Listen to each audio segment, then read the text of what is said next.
Hello students, I hope you all are doing well. So आज हम पढ़ेंगे class 7th का chapter number 3, our changing earth. पिछले chapter में हमने पढ़ा था इनसाइड आर अर्थ। ओके, तो उसमें क्या था, हमने मेजरली अर्थ के अंदर इनसाइड क्या क्या है वो चीज़ें समझी थी। आज हम मेजरली बात करेंगे अर्थ के सरफेस पर किस तरीके से चेंजेस होते हैं। ओके, तो आज हम अपनी अर्थ की जो चेंजेस हैं, जो सरफेस पे मेजरली चेंजेस हो रहे हैं, उनको स्टडी करेंगे। तो चलिए स्टार्ट करते हैं। सबसे पहले हमने इंटरनल लेयर में ये पढ़ा था कि जैसे हमारी ये अर्थ है, ठीक है, अगर हम अर्थ के अंदर से एक स्लाइस निकाल लें तो कुछ इस तरीके से नज़र आएगी कि सबसे ऊपर जो हमें नज़र आती है वो है हमारा कॉन्टिनेंट्स एंड ओशन, ठीक है।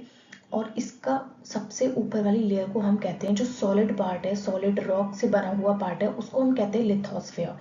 अर्थ के अंदर इसी तरीके से डिफरेंट डिफरेंट लेयर हैं। अब ये लेयर क्यों कह रहे हैं, क्योंकि डिफरेंट प्रॉपर्टीज़ है। यहाँ सॉलिड है, नीचे लिक्विड है, उसके नीचे सॉलिड है, इस तरीके से इनकी प्रॉपर्टीज़ अलग अलग हैं, इसलिए हम इसको लेयर्स कहते हैं, ठीक है। तो आज हम मेजरली लिथोस्फेयर लेयर, सबसे ऊपर वाली लेयर की बात करेंगे, ठीक है। अब इसमें क्या है, इसमें कॉन्टिनेंट्स भी आ जाते हैं और इसमें वाटर बॉडीज़ भी आती हैं, क्योंकि ओशन के नीचे भी, मैंने पहले भी बताया कि ओशन के नीचे भी ज़मीन है कहीं पर, तो ये पूरा लिथोस्फेयर का पार्ट होता है। ओके, अब ये लिथोस्फेरिक प्लेट क्या है। देखिए, प्लेट कोई वैसी प्लेट नहीं है जो आप जानते हैं। प्लेट हम किसको कह रहे हैं, जो लिथोस्फेयर है वो इस तरीके से एक प्लेट की शेप में टूटी हुई है, ठीक है। अब देखिए, ये पूरी लिथोस्फेयर है, इसमें अगर आप इसमें कॉन्टिनेंट एंड ओशन दोनों को मिलाकर जब इसके टुकड़े हो जाएं अर्थ की लिथोस्फेयर के, उसको हम कह रहे हैं प्लेट। ये पूरी एक प्लेट है जिसपे कॉन्टिनेंट भी आता है और ओशन का पार्ट भी आता है, तो इसको हम कहते हैं plate, lithospheric plate. I hope आपको ये समझ आ गया होगा। नाउ लिथोस्फेरिक प्लेट हमारी पूरी अर्थ की, ये आप इस डायग्राम से समझिएगा, ये हमारी अर्थ है। ये जो क्रैक्स आपको नज़र आ रहे हैं, ये हमारी अर्थ की जो लिथोस्फेयर है वो डिफरेंट डिफरेंट पार्ट में टूटी हुई है। तो हम इस पूरी प्लेट को कह देते हैं यूरेशियन प्लेट, इसको कह देते हैं अफ्रीकन प्लेट। इसमें सिर्फ अफ्रीका कॉन्टिनेंट ही नहीं आता है, बल्कि उसके आसपास का जो ओशनिक एरिया है वो भी आता है। ये पूरी हम मिला के हम इसको प्लेट कहते हैं। The lithosphere is the solid outer layer of the earth. मैं आपको बता चुकी हूँ, सॉलिड लेयर को हम लिथोस्फेयर कहते हैं। इट इज ब्रोकन, ये टूटी हुई है, into several large and small rigid slab called lithospheric plate। अब ये कुछ तो बड़ी प्लेट है और कुछ छोटी छोटी प्लेट है। जैसे ये आपका जॉन दे फोगा प्लेट छोटी सी प्लेट है, कोकोस प्लेट छोटी प्लेट है, नाज़का छोटी प्लेट है, और बड़ी प्लेट कौन सी, जैसे north American plate, south American plate, Antarctica plate, ये मेजर प्लेट है। जो ज़्यादा एरिया कवर कर रही है वो मेजर प्लेट कहला रही है, और जो छोटा एरिया कवर कर रही है उनको हम स्मॉल प्लेट कह रहे हैं, ठीक है। These plates carry continent and ocean floor। मैंने आपको बता दिया, ऐसा नहीं है कि अंटार्कटिका प्लेट है तो सिर्फ अंटार्कटिका आ रहा है उसमें, नहीं, उसमें उसके आसपास का ओशन भी इंक्लूड है। तो आप इससे कंफ्यूज मत होइएगा, कॉन्टिनेंट एंड ओशन दोनों ही लिथोस्फेरिक प्लेट का पार्ट है। Okay, plates moves very slowly, few millimetre per year. अब ये हमें ऐसे नज़र तो आ रही हैं, बट इनमें भी मूवमेंट हो रहा है। हमें ये मूवमेंट क्यों नज़र नहीं आ रहा, क्योंकि वो बहुत स्लोली हो रहा है। ओके, इसलिए हमें ये जो प्लेट मूव करती है ये हमें नज़र नहीं आती, क्योंकि देखिए आप एक साल में सिर्फ इतना सा वो मूव कर रही है। Okay, plate movement across due to movement of the molten magma inside there. मैंने आपको अभी पहले भी बताया, हमारी अर्थ की जो ये लिथोस्फेरिक प्लेट है, जो सबसे ऊपर वाली प्लेट है, उसके नीचे क्या है, उसके नीचे मैग्मा है, यानी आग है, या फिर आप कह सकते हैं कि लिक्विड फॉर्म में आपकी अर्थ की लेयर है। अब क्योंकि वो लिक्विड मूव करता है तो ये लिथोस्फेरिक प्लेट्स भी मूव करती हैं, इसलिए इनमें मूवमेंट है। Okay, earth movement. देखिए, अर्थ पे जो मूवमेंट हो रहा है, जो मूवमेंट हमारी अर्थ पर एक मटेरियल दूसरी मतलब एक जगह से दूसरी जगह मटेरियल मूव कर रहा है, वो मूवमेंट दो फोर्सेस की वजह से होता है। एक होता है एंडोजेनिक फोर्सेस एंड दूसरा होता है एक्सोजेनिक फोर्सेस। देखिए, एंडोजेनिक फोर्सेस का मतलब जो इनसाइड हमारी अर्थ के अंदर से जो फोर्सेस लग रही हैं, उनकी वजह से जो मूवमेंट हो रहा है अर्थ पे, उसको कहते हैं एंडोजेनिक फोर्स। देखिए, हमारी अर्थ की जो लिथोस्फेरिक पतली क्रस्ट है, उसके नीचे अंदर मैंने बताया आपको क्या है, मैग्मा, यानी लिक्विड है। अब ये लिक्विड जब मूव करेगा तो ऊपर की जो लिथोस्फेरिक सॉलिड क्रस्ट है उसमें भी मूवमेंट देखने को मिलेगा। ओके, इसी तरीके से एक्सोजेनिक फोर्सेस क्या कहते हैं कि सरफेस पर जैसे हवा चल रही है, अब यहाँ पर बहुत तेज से हवा चलेगी तो यहाँ का जो मटेरियल है वो नीचे आ सकता है। अगर जैसे आपकी रिवर बहती है, जब नदी में पानी बहता है तो वो मिट्टी को एक जगह से दूसरी जगह ले जाता है, तो उसमें भी चेंजेस हो रहे हैं, ठीक है। तो एक्सोजेनिक फोर्सेस क्या कर रही हैं, जो सरफेस पे काम कर रही हैं। एंडोजेनिक फोर्स जो अर्थ के अंदर से लग रही है। आई होप आपको ये समझ आ गया होगा, ठीक है। देखिए एंडोजेनिक फोर्सेस की वजह से क्या हो रहा है, जो अर्थ के अंदर से फोर्सेस लग रही हैं वो सडन भी हो सकती हैं और वो डायस्ट्रॉफिक यानी स्लो भी होती हैं। स्लो फोर्सेस को हम डायस्ट्रॉफिक फोर्सेस भी कहते हैं। एंड सडन फोर्सेस की अगर बात करें तो जो अर्थ के अंदर से लग रही है बहुत जल्दी से, वो होता है फर्स्ट अर्थक्वेक। हम सबको पता है अर्थक्वेक इतनी जल्दी आता है कि हम उसको प्रिडिक्ट भी नहीं कर पाते, हम उसको पहले से पता नहीं लगा सकते, वो इतना सडन होता है। वोल्केनिक इरप्शन ये भी बहुत सडनली होता है। हमारी अर्थ के अंदर जो मैग्मा है वो एकदम से बाहर आता है, ठीक है। अब लैंडस्लाइड, ये भी अर्थ के अंदर जो ग्रेविटी है और उसकी वजह से हमारी जो लैंड है वो एकदम से पूरी नीचे आ जाती है, तो ये भी सडन होता है। जो सडन फोर्सेस हैं एंडोजेनिक फोर्सेस की वजह से जो सडन मूवमेंट हो रहा है, कौन कौन सा है, earthquake, volcanic eruption and landslide. I hope आपको ये याद रहेगा, ठीक है। डायस्ट्रॉफिक फोर्सेस जो स्लो फोर्सेस होती हैं, उनसे क्या हो रहा है, अर्थ के, देखिए ये फोर्सेस कौन सी हैं, जो अर्थ के अंदर से काम कर रही हैं, उनसे जो चेंजेस हो रहे हैं हमारी अर्थ के सरफेस पे, उसको हम पढ़ रहे हैं, ठीक है। अब स्लो फोर्सेस में क्या आता है, माउंटेन बिल्डिंग। देखिए जो हमारे माउंटेन बनते हैं ना, वो सडनली नहीं, जल्दी से नहीं बन जाते हैं, वो बनने में बहुत टाइम लगता है, तो इसलिए उनको हम स्लो फोर्सेस में कंसिडर करते हैं। माउंटेन बिल्डिंग किस में आता है, स्लो फोर्सेस में। अभी हमने पढ़ा कि एंडोजेनिक फोर्सेस की वजह से जो सडन मूवमेंट होते हैं उसमें वोल्केनो, अर्थक्वेक एंड लैंडस्लाइड आते हैं। नाउ वोल्केनो क्या होता है, अब हम ये पढ़ते हैं।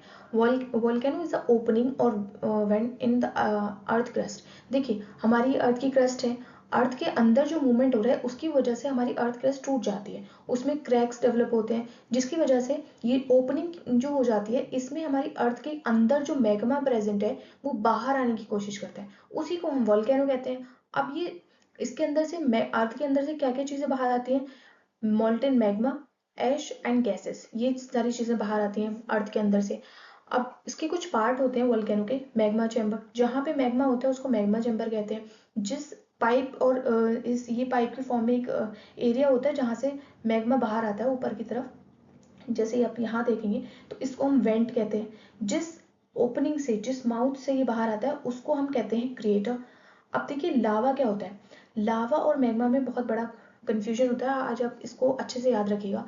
जो अर्थ के अंदर प्रेजेंट है उसको हम मैग्मा कहते हैं, जो आग और मोल्टन मटेरियल जो भी प्रेजेंट है उसको मैग्मा कहते हैं। लेकिन जब ये अर्थ की सरफेस के ऊपर आ जाता है, इसको हम फिर मैग्मा नहीं कहेंगे, इसको अब हम लावा कहेंगे, ओके।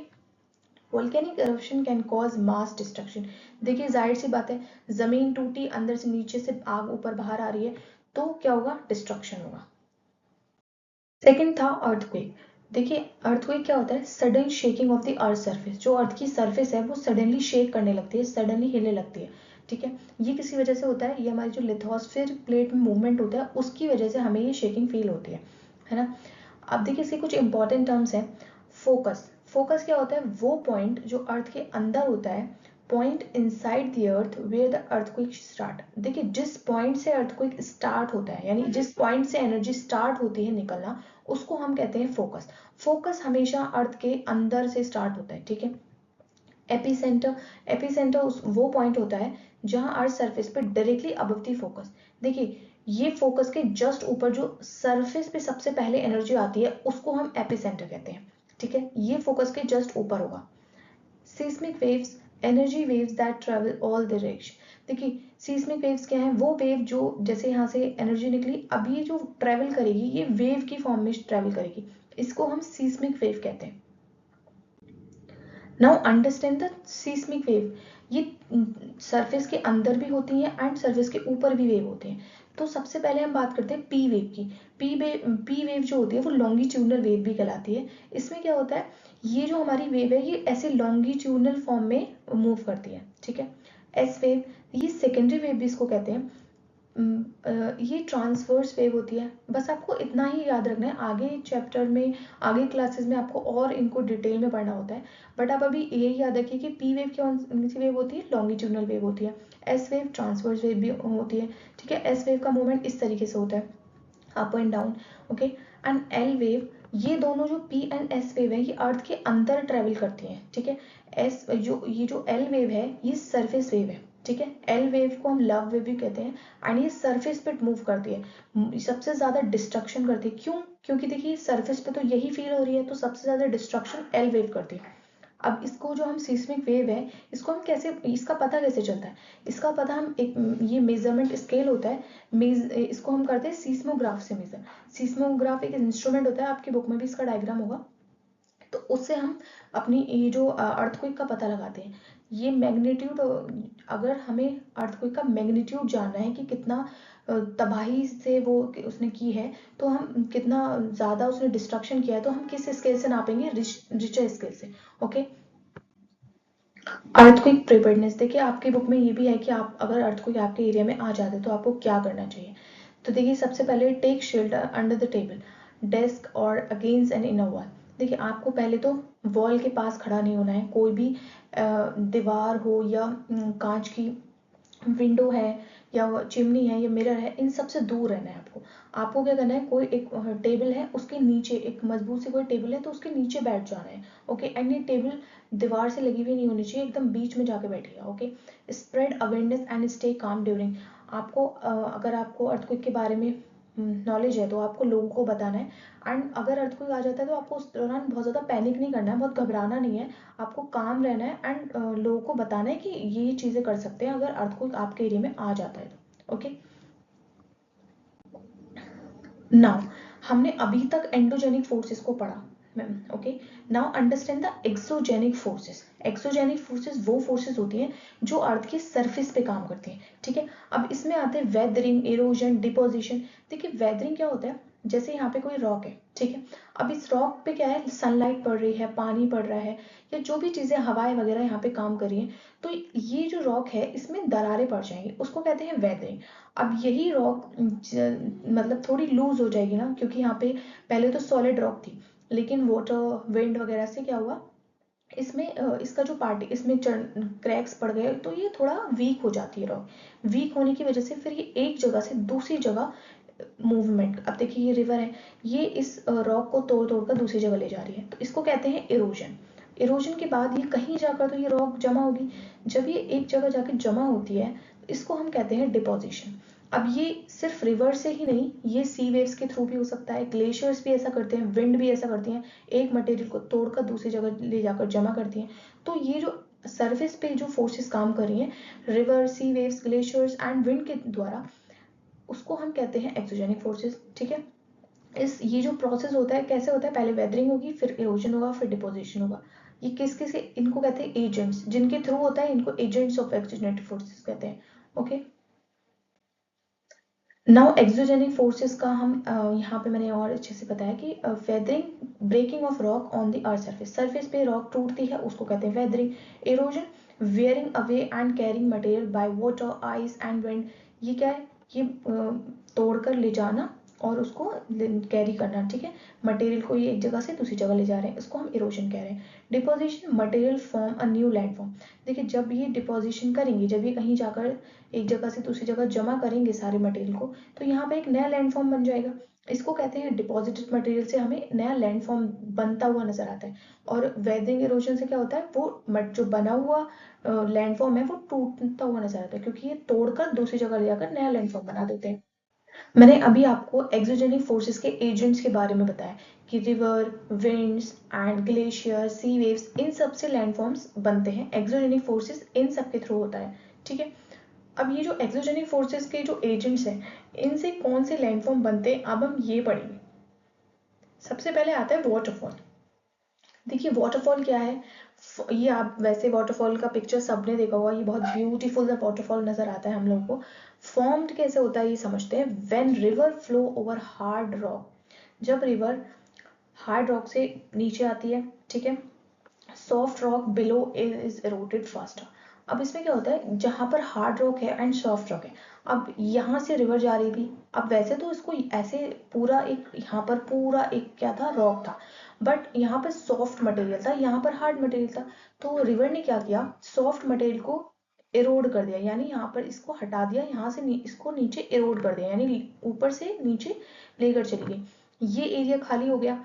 इस तरीके से ये बनता है। जो हार्ड रॉक है वो अपनी जगह पर रह जाती है, सॉफ्ट रॉक रिवर क्या करती है, इरोड कर देती है। इरोजन मैंने आपको बताया, ले जाना एक जगह से दूसरी जगह मटेरियल को तोड़कर, तो इरोड कर देती है उसको। ठीक है, अब इस तरीके से हमें ऐसे ब्यूटीफुल सा वाटरफॉल नजर आता है। ये किसके थ्रू हो रहा है, रिवर के थ्रू।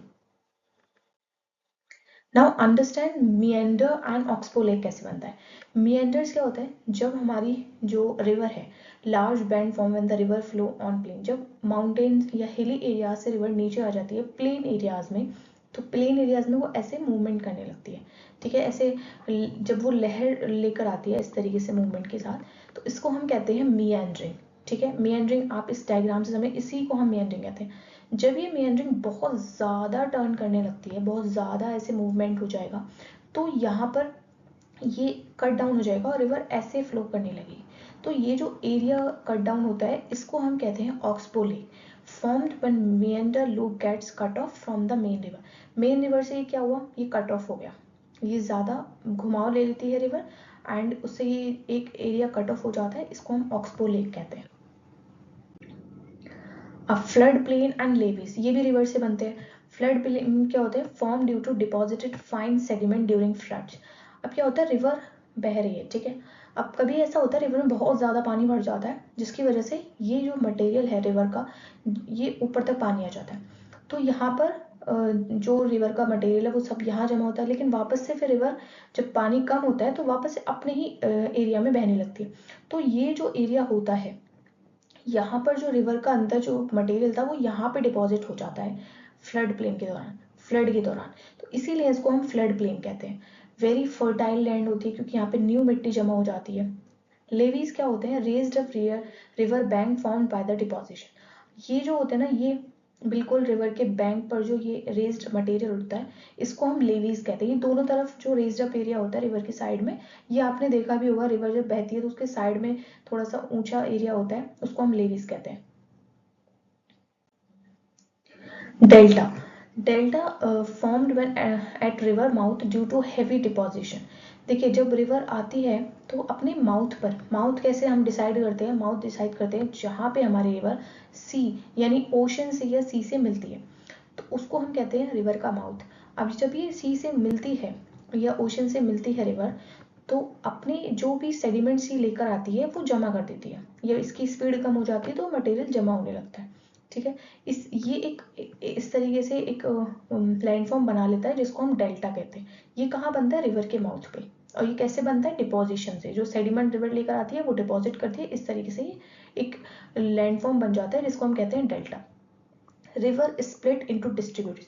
अब आप देखेंगे, यहाँ मटेरियल जमा कर दिया, यहाँ जमा कर दिया, यहाँ जमा कर दिया, लेकिन ये रिवर क्या हुआ, इस मटेरियल के साइड से बहने लगी, तो ये रिवर टूटने लगी। इस ये जब एक रिवर जब डिफरेंट डिफरेंट पार्ट में टूट जाती है, उसको हम क्या कहते हैं, डिस्ट्रीब्यूटरीज। ठीक है, तो यहाँ पे माउथ पे क्या होता है, जहाँ डेल्टा बनता है, रिवर डिस्ट्रीब्यूटरीज में टूटने लगती है। नाउ अंडरस्टैंड, अभी तक हमने पढ़ा रिवर्स का काम क्या था, रिवर्स ने कौन कौन से लैंडफॉर्म बनाए। नाउ हम पढ़ेंगे सी वेव्स कौन से लैंडफॉर्म्स बनाते हैं। सी वेव्स बनाता है सी केव्स, जैसे आप ये देखिएगा हॉलो केव्स होती है, इरोजन से ये बनती है। ठीक है, सी आर्च, ये होता है सी आर्च। ठीक है, जब यही रिवर सी केव्स, जब ओशन, ये हमारा सी के वेव्स क्या होती है, जो ओशन में वेव्स चलती हैं। ठीक है, जब ये ये हमारा क्लिफ है, ठीक है ना, ये अभी मैंने क्लिफ, स्टीप रॉकी कोस्ट होती है ये। ठीक है, जब इसमें इरोजन हो जाता है तो पहले सबसे पहले सी केव बना देता है। ठीक है, अब इरोजन ज़्यादा होता है तो वो पीछे वाला एरिया भी इरोड कर देता है, तो हम इसको कह देते हैं सी आर्च। अब आप आर पार जा सकते हैं, बट अभी इसकी जो रूफ है वो रहती है। ठीक है, नेक्स्ट आता है form the cave roof remain. अब यहाँ पर क्या है, रूफ भी क्या कर जाती है, यहाँ पर तो देखिए रूफ थी हमारी, ठीक है, लेकिन स्टैक्स में क्या होता है, रूफ जो होती है ये इरोड हो जाती है। अब पहले सबसे पहले क्या बन रहा है, सी केव्स बन रहा है इरोजन से, फिर क्या हो रहा है, फिर छत रह जाती है, सिर्फ पीछे वाला एरिया इरोजन हो जाता है उसका, तो रहता है सी आर्च। एंड देन रूफ भी इरोड हो जाती है, तो हम इसको कहते हैं एक ऐसा पिलर्स लाइक स्ट्रक्चर रह जाता है, इसको हम कहते हैं सी स्टैक्स। ओके, ये सारे किससे बन रहे हैं, ये बन रहे हैं आपके इरोजन से। यानी एक इरोजन मैंने आपको समझा दिया है कि मटेरियल का टूट कर दूसरी जगह ले जाना, तो ये इरोजन से लैंडफॉर्म बन रहे हैं। डिपोजिशन से बनता है आपके बीचेस। सी वेव्स क्या करती हैं, जो मटेरियल फाइन डिपॉजिट सेडिमेंट्स होते हैं सी के अंदर, वो यहाँ लाकर जमा कर देती है अपने ये कोस्ट पर, ठीक है। तो इससे बीचेस बनते हैं, आपने ब्यूटीफुल से बीचेस आपने पिक्चर्स वगैरह में देखे होंगे। तो ये किससे बनते हैं, ये डिपोजिशन से बनते हैं, यानी सी वेव्स क्या करती है, मटेरियल को लेके आती है और यहाँ जमा कर देती है, जिससे बहुत ही फाइन सी रेत होती है जो आपका बीच बनाती है। Now understand the work of ice. Ice और ग्लेशियर से कौन से लैंडफॉर्म बनते हैं? देखिए जो हाई अल्टीट्यूड वाले एरियाज होते हैं ना, हाई माउंटेनियस एरियाज होते हैं, वहां पर ग्लेशियर्स होते हैं, तो वो उनको हम रिवर्स ऑफ आइस भी कहते हैं, क्योंकि वो उसी तरीके से काम करते हैं। जब ये यहाँ पर देखिए ग्लेशियर है, ठीक है, ये आइस है, जब ये मूव करेगा तो अपने साथ जो उसके नीचे जमीन है उसको भी इरोड करके ले जाएगा, ठीक है। तो उसको हम कहते हैं, इसीलिए इसको रिवर्स ऑफ आइस भी कहते हैं, क्योंकि वहां पे पानी ऐसा काम करता है, यहाँ पे ग्लेशियर्स ऐसा काम करें। They erode land by bulldozing rock and soil. इसके नीचे जो रॉक होती है एंड सॉइल होती है उसको इरोड कर देते हैं, क्रिएटिंग डीप वैली। अब देखिए यहाँ पर कभी ग्लेशियर्स था, ये ग्लेशियर नीचे क्या करा, मूव कर गया, कभी ज़्यादा गर्मी हुई तो पिघला और वो नीचे मूव कर गया। जब वो मूव किया तो यहाँ पर क्या बन गया, ये एक डीप वैली बन गई, ठीक है। तो इसने एक लैंडफॉर्म बनाया, तो इसीलिए हम इसको ग्लेशियर लैंडफॉर्म बोलते हैं। When ice melt, hollow filled with water। देखिए अब ये यहाँ पर पहले क्या था, यहाँ पर आइस थी, तो अब ये आइस पानी, जिससे सबसे यहाँ पे लिखा है टांड, ये एक टांड एक लेक होती है। जब हाई माउंटेन में ये जो ग्लेशियर था ये पिघल जाता है तो यहाँ पर पानी भर जाता है, इस होलो लाइक स्ट्रक्चर में पानी भर जाता है, तो इसको हम लेक कहते हैं। ये क्या है, ग्लेशियर से बनी हुई लेक है, okay. Deposited material form glacier moraine. देखिए ये जो एरिया है ना, ये आप इस पिक्चर में आपको साइड में ये थोड़ा थोड़ा डिपोजिशन दिख रहा है, ठीक है, यहाँ पर आगे डिपोजिशन दिख रहा है, ये बीच में डिपोजिशन दिख रहा है। तो ये डिपॉजिटेड मटेरियल जो होता है ना, उसको हम ग्लेशियर के द्वारा जो होता है उसको हम मोरेन्स बोलते हैं, ठीक है। नाउ विंड का काम समझते हैं। हमने अभी तक 3 एजेंट्स पढ़ लिए हैं, रिवर्स से जो लैंडफॉर्म बनते हैं, जो हमारी सी वेव से लैंडफॉर्म बनते हैं, ग्लेशियर से जो लैंडफॉर्म बनते हैं। नाउ लास्ट है हमारा विंड से जो लैंडफॉर्म बनते हैं। सबसे पहले मशरूम रॉक। मशरूम रॉक देखिए ये है हमारी मशरूम रॉक। इसमें क्या होता है, बेस जो है इसका वो नैरो हो जाता है एंड इसका जो टॉप है वो वाइड होता है। ये मशरूम जैसा देखने को लगता है एंड इसलिए इसको मशरूम रॉक कहते हैं। अब ये कैसे बन जाता है, देखिए विंड क्या करती है, विंड नीचे बहुत तेजी से मूव करती है एंड यहाँ पर सॉफ्ट मटेरियल होता है, तो इसको ये इरोड कर देती है। ऊपर का इरोजन कम होता है, नीचे का इरोजन ज्यादा होता है, इसलिए इस तरीके का एक स्ट्रक्चर बन जाता है जिसको हम कहते हैं mushroom rock. Now sand dunes. Sand dunes ये है हमारे sand dunes, these are the sand dunes, ठीक है। हिल लाइक सैंड डिपॉजिट, ये क्या है, सैंड डिपॉजिट होती रहती है एंड एक माउंटेन जैसा एरिया बना लेती है, इसको हम कहते हैं सैंड ड्यून्स। लोइस। लोइस क्या होते हैं, ये विंड से बने हुए मैदान है, ठीक है। Find sand deposited over large area, ज़्यादातर ये चाइना में देखने को मिलते हैं। तो यहाँ पे एक ये पूरा एक एरिया है, मैदान है, जहाँ पर डिपोजिशन हो रखा है रेत का, तो इसको हम लोइस कहते हैं, ठीक है। Thank you for watching. ये वीडियो थोड़ा सा बड़ा हो गया क्योंकि ये चैप्टर बहुत ज़्यादा इंपॉर्टेंट था। ये चैप्टर आपको आगे क्लासेस में बहुत काम आएगा एंड ये चैप्टर के जो कॉन्सेप्ट थे वो भी समझाना बहुत ज़्यादा ज़रूरी था, इसलिए मैंने इसको थोड़ा अच्छे से आपको समझाने की कोशिश की है। मिलते हैं नेक्स्ट वीडियो में। आप don't forget to subscribe my channel. अगर कोई भी डाउट हो आप कमेंट सेक्शन में ज़रूर पूछिएगा, ओके।